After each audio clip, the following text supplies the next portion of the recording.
as I am showing you to create the multiple tables of 3 or 4 or 5, I have shown you all this.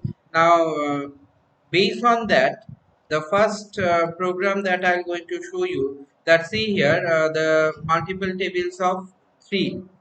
Okay, so range should be declared.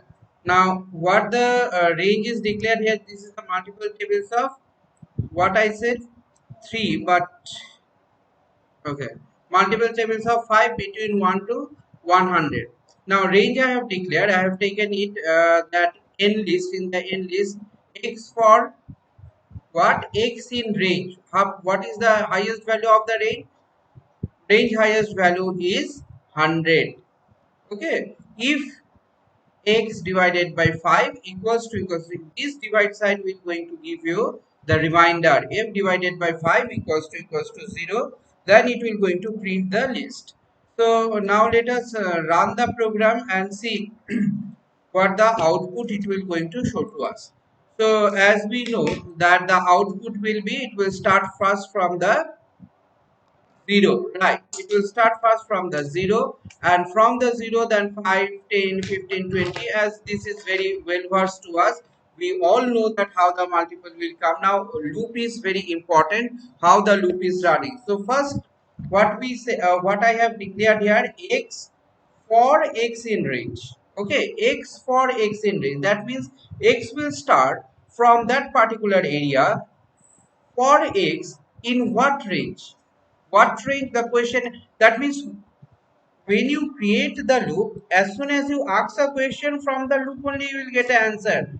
Okay, there should be the answer on it. That what range it will go? Range is up to, what is the range? Range is up to 100. So on this range is a function. Remember it.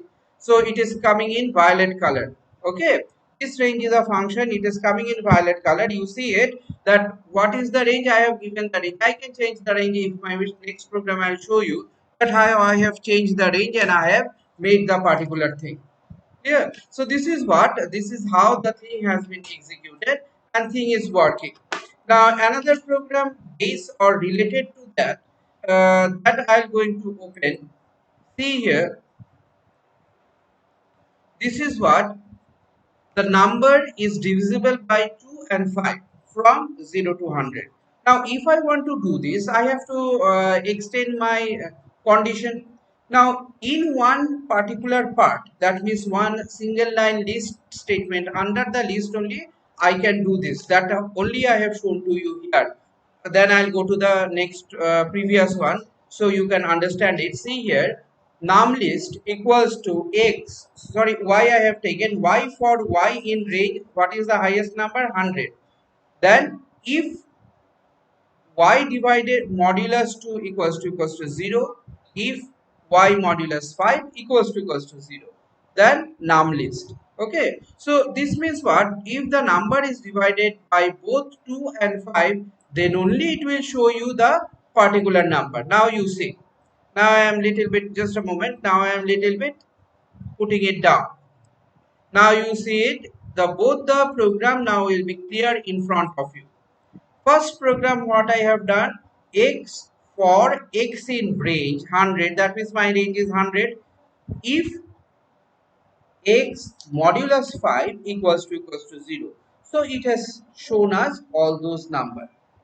Now question arises, why not 100? Because I have said you that when you run the for loop will run up to that figure, but it will print before of that.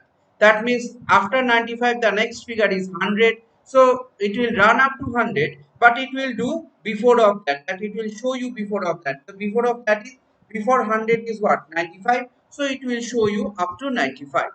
Now here what I have done in my second program, I have done it that I have taken a list, this one y, x, so I have taken it y so that you can understand. Don't get confused. The major matter is don't get confused by seeing the program concept to be made clear.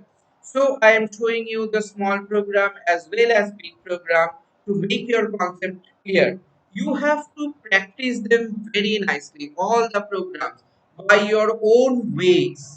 Okay, don't, own way doesn't mean that you will change the format